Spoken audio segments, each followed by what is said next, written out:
Welcome back to We're in Jeopardy, the hit new game series sweeping the nation. Today we have 3 new contestants competing for big cash prizes.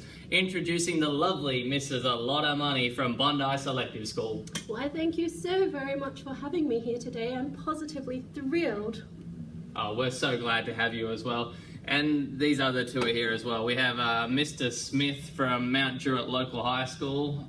Actually, it's Mr.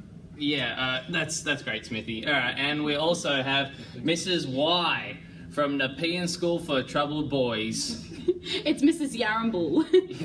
Yeah, I'm not going to remember that at all. Okay. Anyways, on to the game. Based on the social justice issue of low socioeconomic status.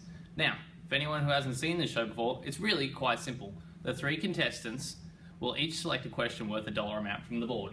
The question will then be available for all 3 of our contestants to answer. Today's categories. For questions based on geography, where in the world are we going to find the money for that? For questions on health, running from poverty. For questions on funding, please sir, can I have some more? And for questions on government versus non-government, it's government versus non-government. Unfortunately, the federal government would not allow us to make fun of their own category. Going first today will be Mrs. A Lot of Money, because in my book, the richest always come first.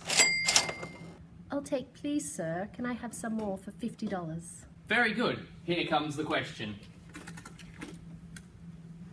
The average amount of self-funding from a teacher in a public school is roughly how much per year? A, $750. B, $1,000. C, $1,300. Or D, $1,500. Yes, Smithy. I will look in C for $1,300, thank you, sir. That's correct. The answer is indeed $1,300. Teachers in public schools on average take $1,300 out of their own pocket to pay for school resources every year. I know I wouldn't. For your correct answer today, you've won $50. Unfortunately, did you also know that Bondi Selective School needs a brand new pool? So Mrs. A Lot of Money will be taking this money. Congratulations. Thank you. But we need the money to fund the addition of new demountables to accommodate rising student numbers. Please, think of the children! And I most certainly am, Mr. Smith. Do you think 3 swimming pools is really enough for the water polo club, the diving club, and the synchronized swimming club? Because I don't! We appear to be having some technical difficulties with some of our contestants. We'll be right back with We're in Jeopardy. Here's some words from our sponsors. Look out, Timmy. Didn't see you there. My KLA area is obviously PhD. The new game, We're in Jeopardy, plays a significant role in my classroom when it is too wet to exercise. The game looks at various health implications of low SES, but it also helps to highlight that not all the people from low SES suffer from these various ailments, and that there are other contributing factors to health and well-being. Oh hi, as you can see, I specialise in the secondary KLA on geography. I have found We're in Jeopardy to be a valuable classroom resource as across grades 7 to 10, as it directly links to numerous WASPIS New South Wales syllabus outcomes. Identified outcomes include differences in human wellbeing, geographic tools of inquiry, and people-place interactions. With an entire category dedicated to geographic location, students learn about the impact geographic contexts have on low SES issues.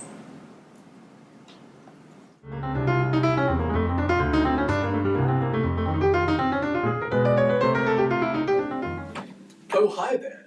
Throughout my KLA of secondary music, I have found We're in Jeopardy to be both a practical and beneficial learning tool across years 7 through to 10. I utilise a particular game format of this resource to assist in an engaging lesson plan that challenges students' varying knowledge of theory across all 7 key concepts of music.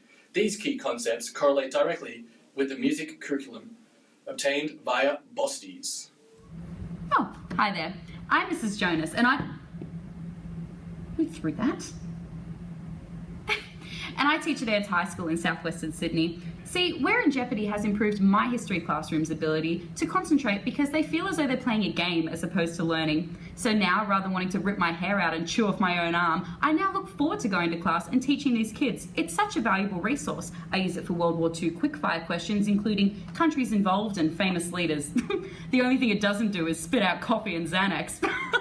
Am I right?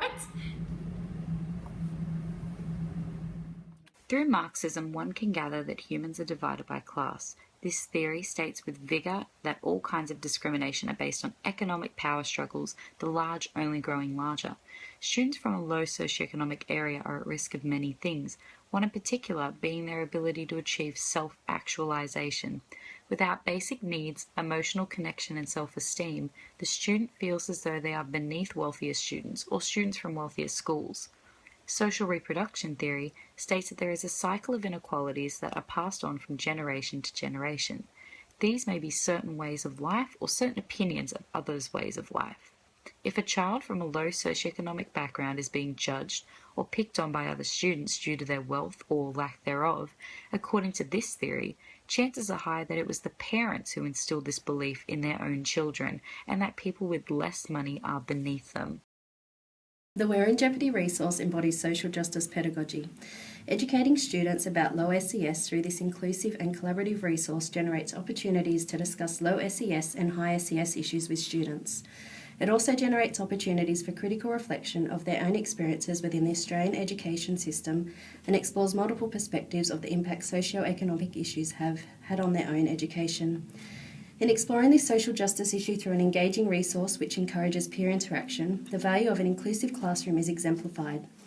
Students are educated about low SES issues through the use of factual information and statistics from a range of perspectives. This information can be transferred across multiple KLAs and multiple intelligences can be applied in this lesson. In providing students with a tactile resource, oral and kinesthetic learners are supported, as to our gifted and talented students who may wish to further their knowledge through the discussion of fun facts.